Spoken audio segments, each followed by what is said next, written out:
Week number 3 of our social isolating and distancing. Not sure how you're doing with it. Some are finding it more difficult than others. And next week I'd like to talk about the mental health part of the dangers in recovery, because many are finding that to be very difficult right now. When I first started to think about a series on recovery dangers, I was thinking of what I teach clients all the time about the times that they're most vulnerable to relapse. And as I thought about this COVID-19 and the effect it's had on all of us, I realized that it is putting us into the most dangerous places for people in recovery. Loneliness, boredom we've talked about. And tonight I want to talk about sitting in the unknown and how dangerous that is for people in recovery. And so I hope again that we'll end with some very practical tools that will be very helpful to you. But I want to begin by just kind of breaking it down for us so that we really understand why sitting in the unknown is very difficult. So to begin with, let me give you this. There's 3 pieces or 3 parts to what's involved in sitting in the unknown. And each of the 3 parts is very difficult for people from complex trauma. So the first part is whenever we have to sit in the unknown, we live or we trigger our fear of the unknown. And for all of us, when we face the unknown, what we face is the possibility that we might run into a situation that we don't have the tools to handle. And if we run into such a situation, that could result in us being hurt. And so for people who have had lots of painful things come out of unknown situations because they didn't have the tools to handle it, the fear of the unknown is even greater. And so for them, being in the unknown or facing the unknown raises the possibility that they are going to get hurt. And that creates a lot of fear. The second issue is that being in the unknown, like we are right now, is being in a situation that we cannot resolve. We do not have a crystal ball. We do not know when this will end. We do not know what will happen to us financially, health-wise, what will happen to our children. All of those things are unknowns. And we have no way of getting the information necessary to resolve that dilemma for us. We do not like sitting in uncomfortable emotions. Our brain is wired to always be working, if it's in an uncomfortable, unresolved situation, looking for a solution. If it cannot find a solution, then it goes to fight, flight, or freeze. And so the challenge for people right now is we cannot resolve this. We are forced to sit in the unknown, in these very uncomfortable situations, and not go to fight, flight, or freeze. And that is very difficult, and that is brand new for most of us. The third is the waiting. People in complex trauma do not like to wait, because the longer I wait, the greater chance something bad's going to happen or I'm going to get hurt.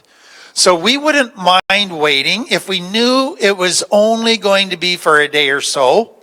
Or we wouldn't mind waiting if we were very quickly able to find the solution to the problem. But right now, we are in indefinite waiting. And we do not like waiting indefinitely where we can't see the finish line.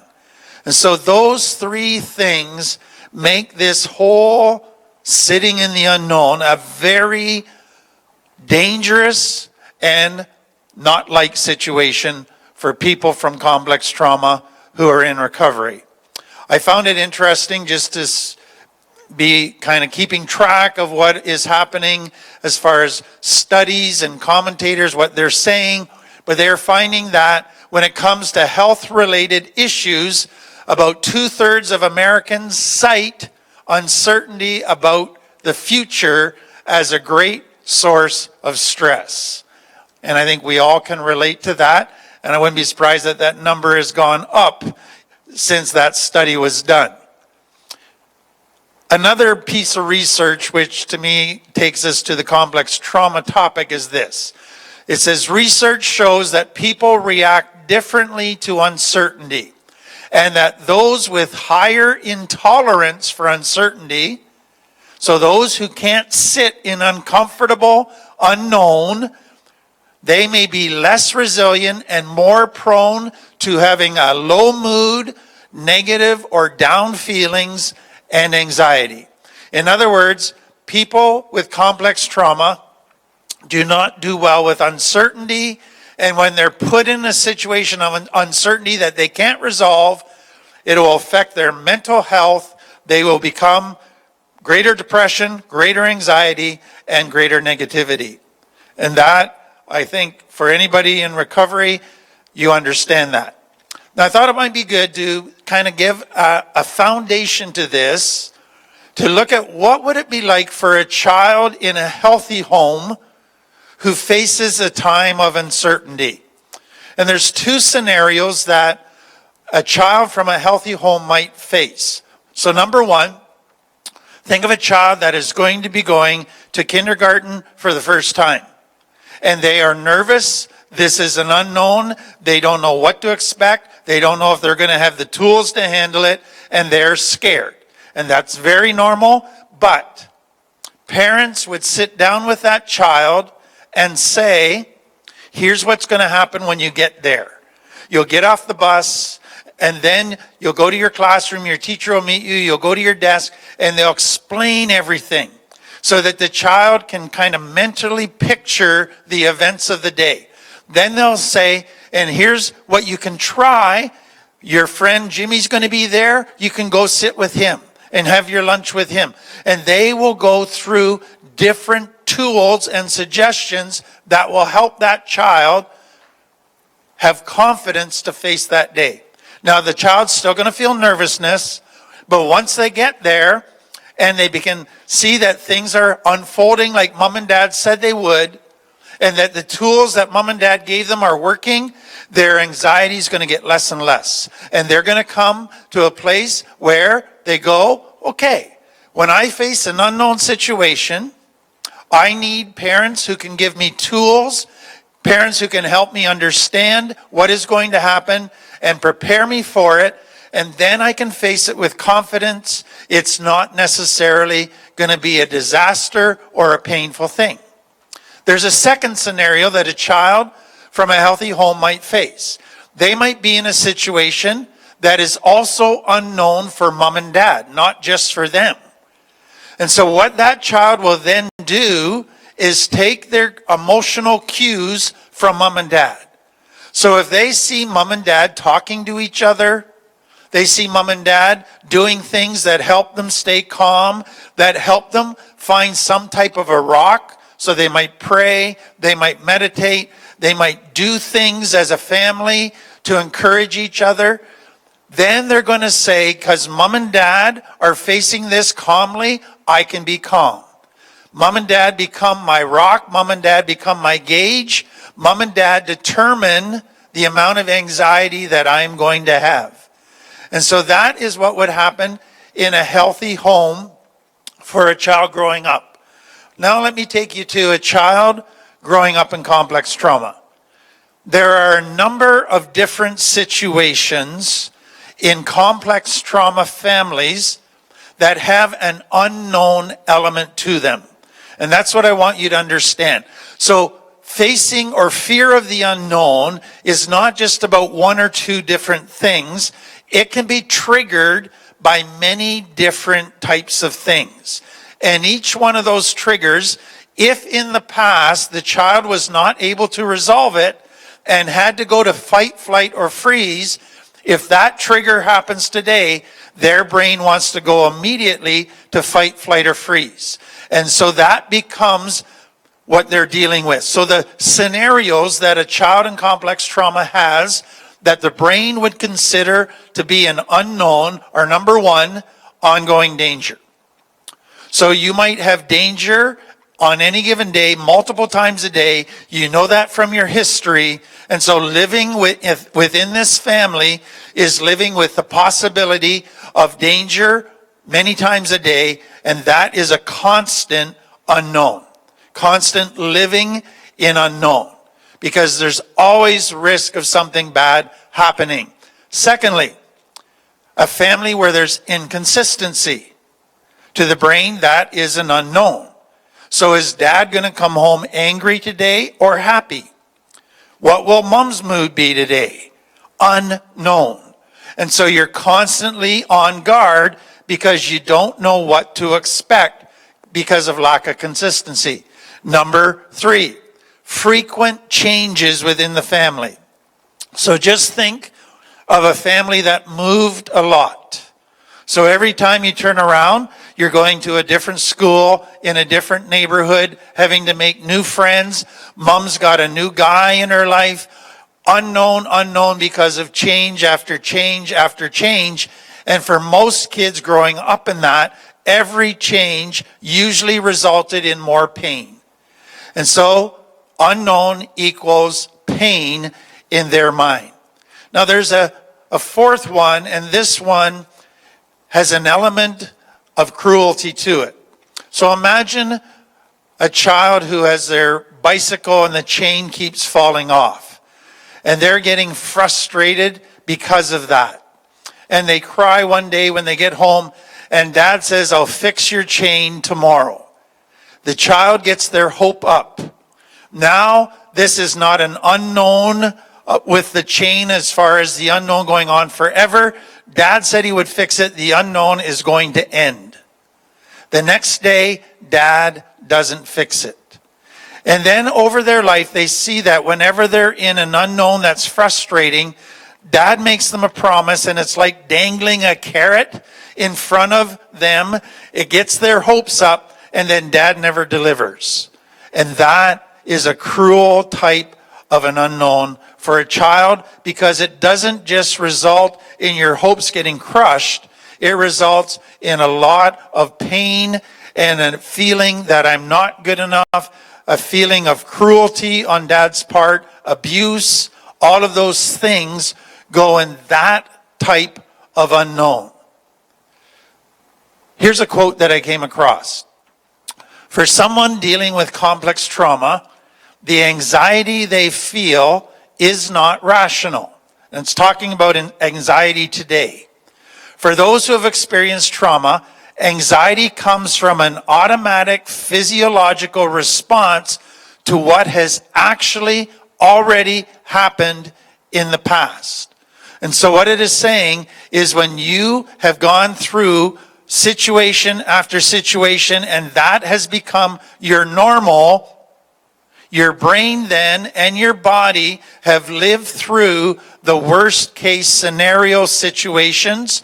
They know what it feels like, and they are hell-bent on never going back there again.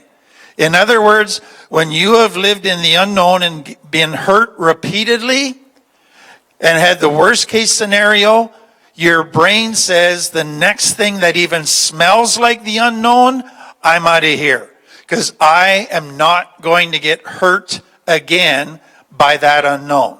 And that, I think, describes extremely well what is happening to a person from complex trauma. So let me recap this bit. Sitting in the unknown, there's the fear of the unknown, there's waiting, and it can't be resolved. Okay, now just think of, you can do that for 2 or 3 days and cope fairly well.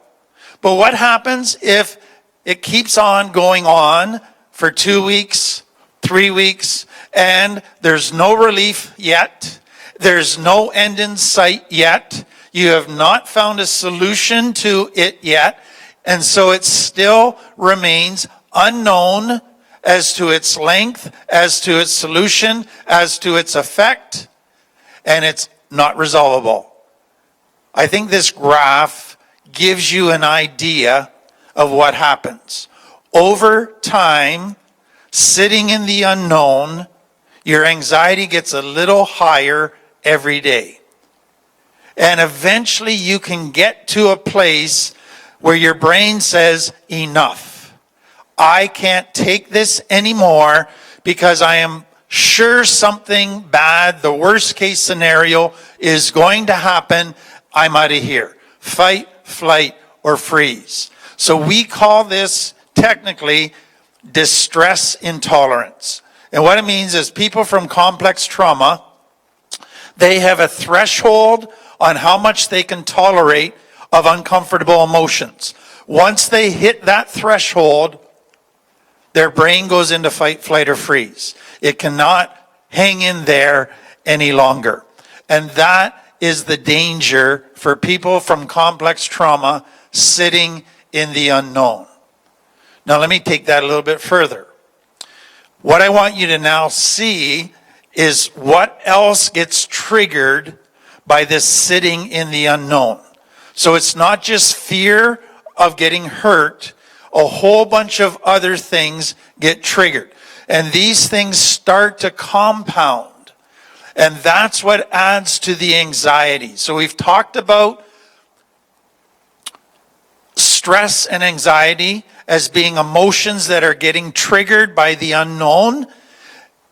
As anxiety increases, it gets harder and harder to regulate your emotions, okay? But let me give you a couple other emotions that get triggered by sitting in the unknown for an extended period of time.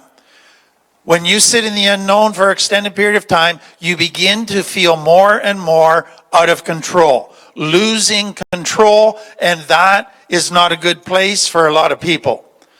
Others, it triggers the worry emotion. You start to kind of feed yourself on this worst case scenario, the what ifs. And you just go through all these different scenarios and it just takes you to a more negative emotional place. For some, as their stress and anxiety increases, their anger and irritability also increases, and they become very impatient with people around them. That is a part of all of this. Others, as their stress and anxiety increases, as they sit in this unknown, they feel more and more helpless. And they can begin to feel hopeless. So, in other words, their brain says, if I haven't been able to resolve it by now, I never will. So give up. This is useless. And you throw in the towel. Others go to self-pity. They begin to just get not only down and depressed, but they start to cry a lot, uncontrollably at times, and then they go to a very feeling sorry for themselves, but feeling like a very helpless victim. So every single one of those emotions that can get triggered are negative emotions. And so those just feed off of each other. And they take a person to greater and greater emotional distress. But it's not just triggering emotions. It's also triggering how you think. So for many people, they begin to obsessively worry about stuff, preoccupied with things they can't control. It's okay to think about things you can control, but in the unknown, it's easy to begin focusing on things you can't control. For some people, they try or they think, if I just analyze it to death, maybe I'll figure it out. And so they overanalyze everything and they end up in the paralysis of overanalysis. And then others go to friends that they respect saying, what do you think's going to happen? And what they're hoping is somebody could predict their future. And if somebody gives their opinion and the person thinks maybe it has weight, they start hounding the person for details and details, thinking that's going to solve all of the unknown for them. Now let me just say this. We all need people we can talk to right now. And we might have somebody we can talk to that can give us a perspective that will help us. But beware of trying to get people to be a fortune teller for you. That is not possible. And then we've talked about your brain starts jumping to the worst case scenario. Now the key point I want you to get is this. What is happening in the brain at this point in time is all irrational. You're not thinking clearly. You're not thinking rationally. You're in your limbic brain. You're operating out of your limbic brain, but you think you're thinking rationally. You think you're in your cortex. You just don't know that you're not. And so to try and talk to some people at this time and to reason with them can often be a very fruitless endeavor because they think they're thinking out of their cortex. Okay, so other emotions get triggered, all negative. Thinking gets triggered, all negative. Feeds off of each other, keeps taking you to greater and greater emotional discomfort. And you have greater trouble sitting in that. And so when it gets to a point, then your actions begin to kick in as looking for instant gratification type solutions.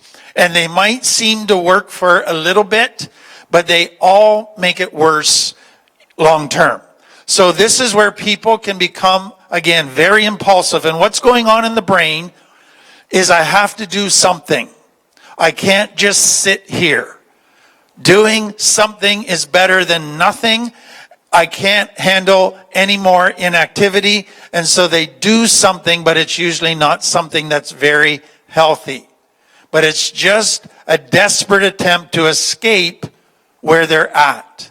Some just start to go into constant distractions. They can't sit still. They can't sit down. They go. They can't be present to their children. They can't focus on anything. They're just in activity, distraction mode. Some sabotage their recovery. Basically is I can't put up with this anymore. I can't take it. I got to get out of here. I'm going to relapse. I'm going to go back to what at least I know how to handle, what is predictable to me, and they sabotage and then regret it greatly. Others might not go right to a relapse, but they'll start to create chaos.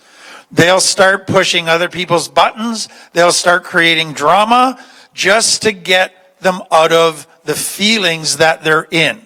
And sadly, that often takes them to a worse place. Others can't sit quietly. They got to talk constantly.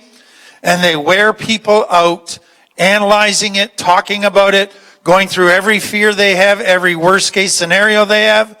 And they just talk, over talk. Some shut down. And they just say, I don't care. I'm going to close my heart. I'm going to harden myself because I can't put up with this any longer. So that is the freeze response. The previous ones have been the flight response. And then the fight is some become more demanding of others. When our stress and anxiety is going up without realizing it, we can create unrealistic expectations of the people closest to us. We expect that they should read our mind. They should know how we're feeling. They should know what we want.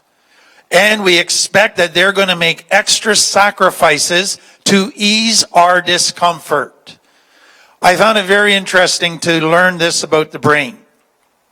When fear triggers the limbic system, what happens is the brain, in order to survive, because it's in survival mode, it shuts down the relationship circuits of the brain. And it doesn't see people any longer as people to be loved or connected with or to relate to. It sees people as either somebody they can use or an obstacle to where they want to go. You're a friend I can use, or you're a foe. And that is how people become viewed. And so again, all of those actions might seem to make things better for a little bit, but if you play the tape out on any one of those, you can see it makes it worse in the end. So that leads us to, okay, it's easy to analyze all of this. Help us through it.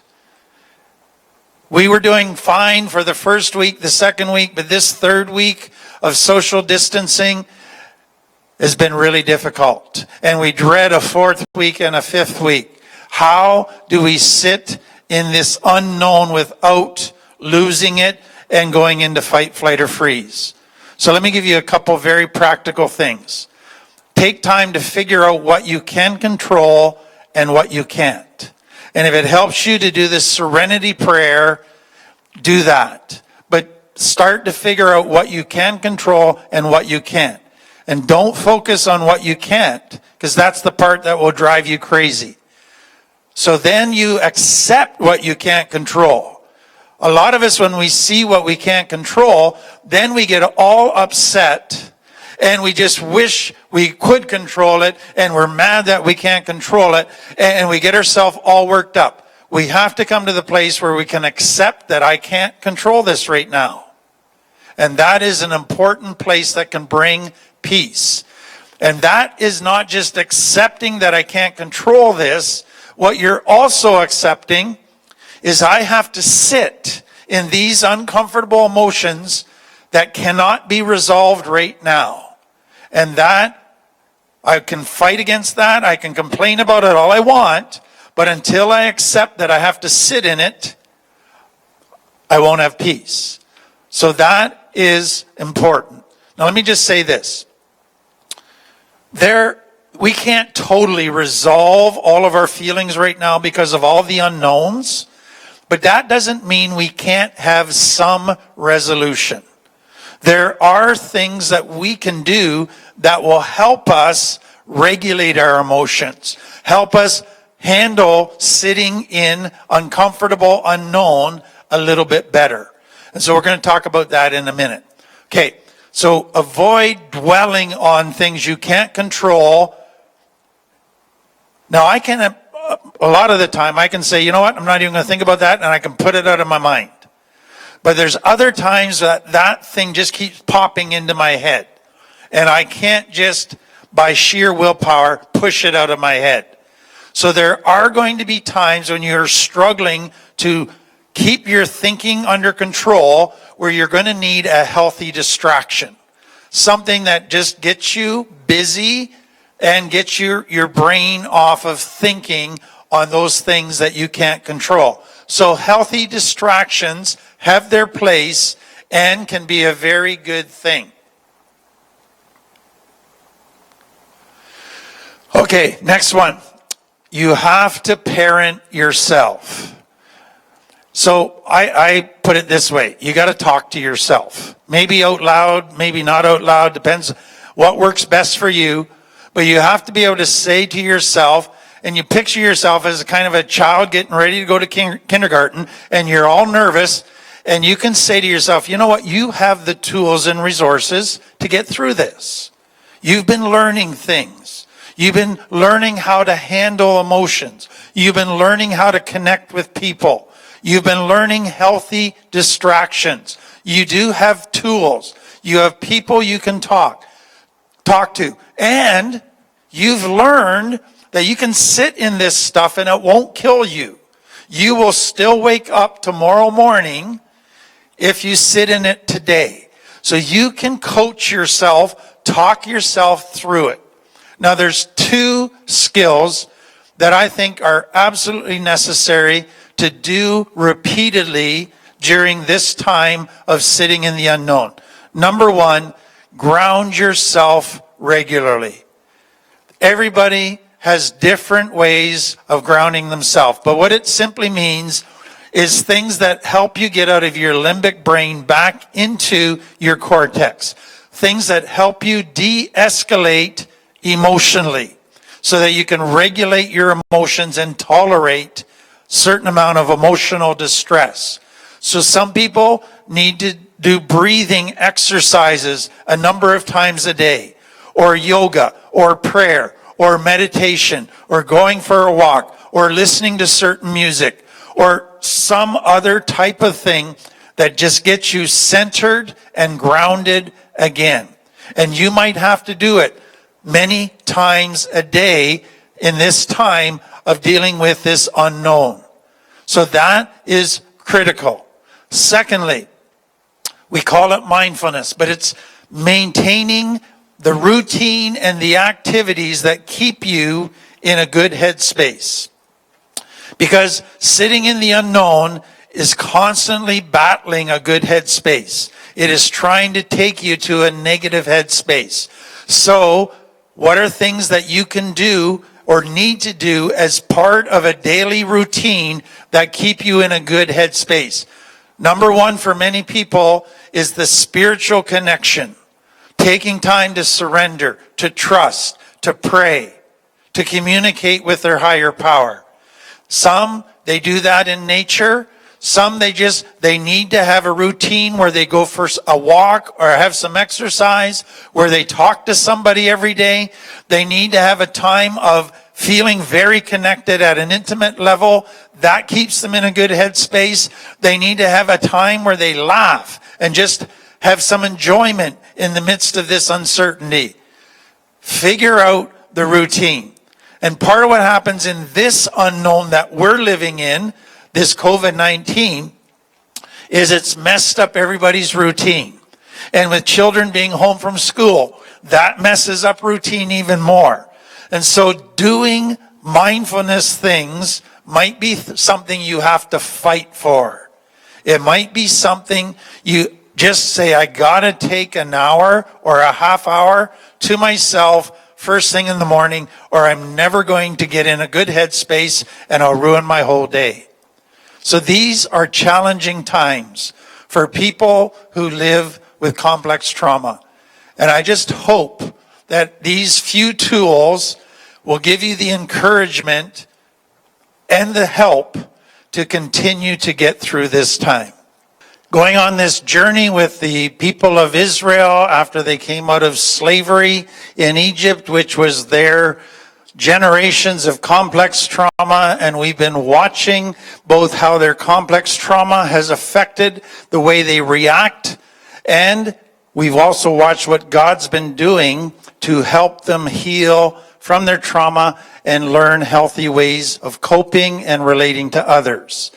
Tonight last week we moved away after the first year from Mount Sinai, where they got the 10 Commandments, their religion was given to them, and now they're headed back into the desert towards the land that God has promised them.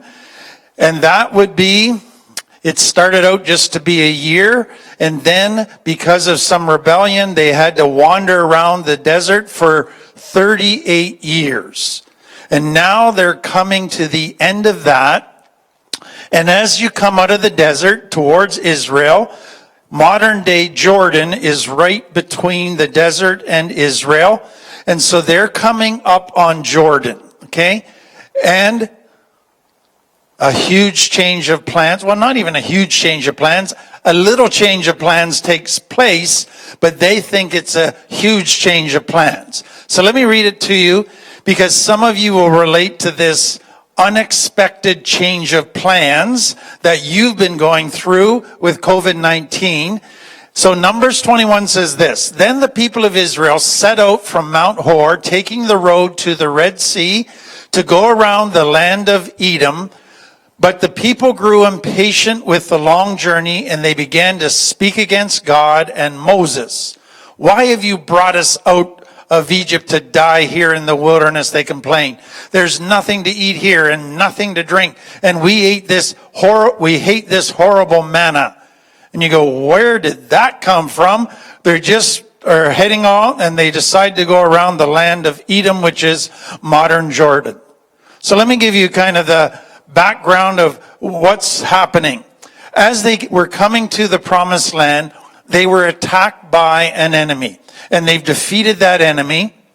And so it seems as they come towards the Edom, or the land of Jordan, they think they're probably going to be attacked there. And so Moses says, we're going to go back out or into the desert, and we're going to go around Edom, and we're going to come into the promised land a little different direction. And so this circuitous route that they now had to take would add a week or two to their trip. So this change of plans is adding a week or so to their total trip. And so when you realize, okay, it added a week or two, and then you see them, they get impatient, and then they lash out at Moses and at God. But as you look at what they say, you go, whoa, that's just over the top. Like, they hate this man, and you brought us out here to die. And it's just like somebody that's lost it, that is just venting, lashing out, totally irrational. And you go, what in the world is going on? So I want to give you a couple things that I think apply in a big way to what we're going through with the change of plans that we've been forced to go through over the last 3 weeks. So the first thing is, they've been living kind of in the unknown for 40 years. Now, for the first time, they've got a glimpse of the finish line. They can see the land of Israel that God has promised them. They're out of the unknown, and they're finally into the known, and they can see it. And then they got to go around Edom. They're back into the unknown.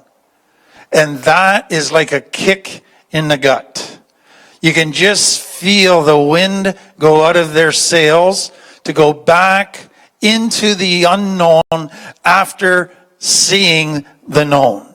It's like that carrot on a stick that they finally see, they're excited about, they get their hopes up, and now it all is dashed, and it feels so cruel to take that away from them.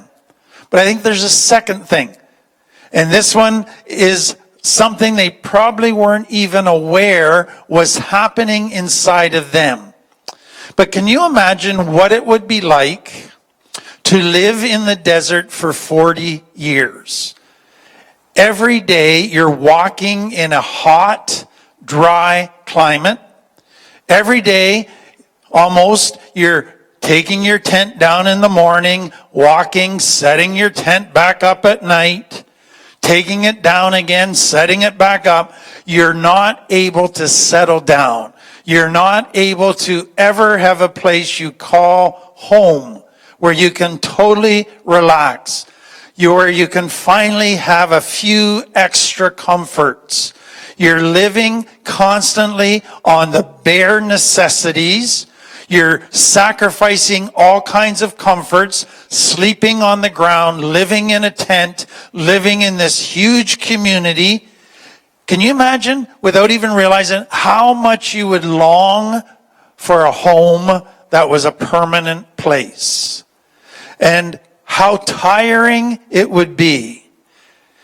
I think what we don't realize sometimes in living life, where we're really going through a time where it's very demanding, there's lots of energy being put out, there's lots of sacrifices being made, not all of our needs are getting met because we got all of these things to do, and we don't realize how much it wears us out. And I think for a lot of us, the needle is on the borderline of the red most of the time, without us even realizing it.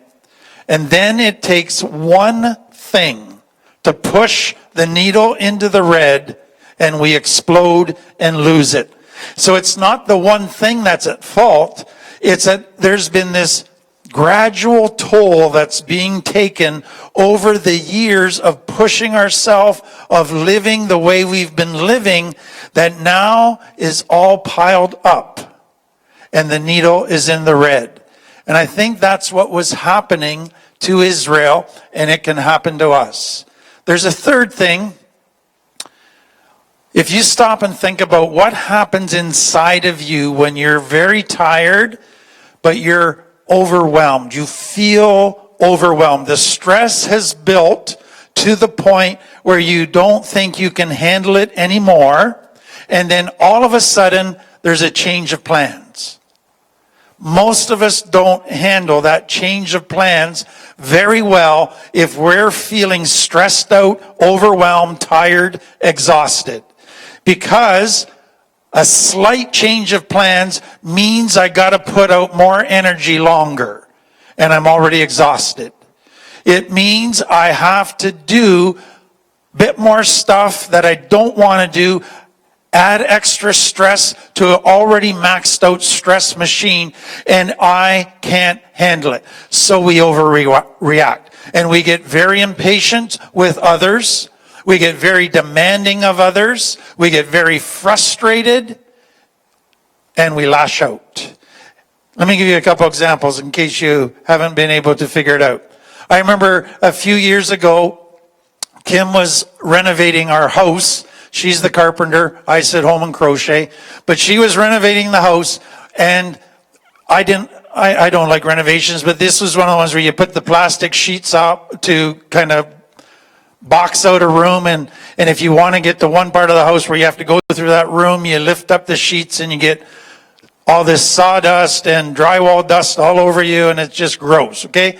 So I was getting, this had gone on for a bit, and I was feeling the internal frustration of coming home, and I would run right in at the entrance of the house to a sheet of plastic that I had to go through to get anywhere in the house. And so finally Kim said, it'll all be done by Saturday. And I got my hopes up that this is going to be done Saturday. And I thought, okay, no problem. And I was in a great mood because this is going to be done Saturday. Saturday came and said it's going to be another week. Well, I did not like that because I had got my hopes up. And that is what happens when we're on the borderline of being in the red of too much stress and feeling overwhelmed. So let me give you another one. Let's say instead of saying you're on COVID confinement with your kids who are home from school, let's say you're traveling with your kids, okay? And you're going on this big road trip. This is not just 2 hours down the road. This is a 4-day road trip. And you've got the kids in the car all day long for 4 days straight.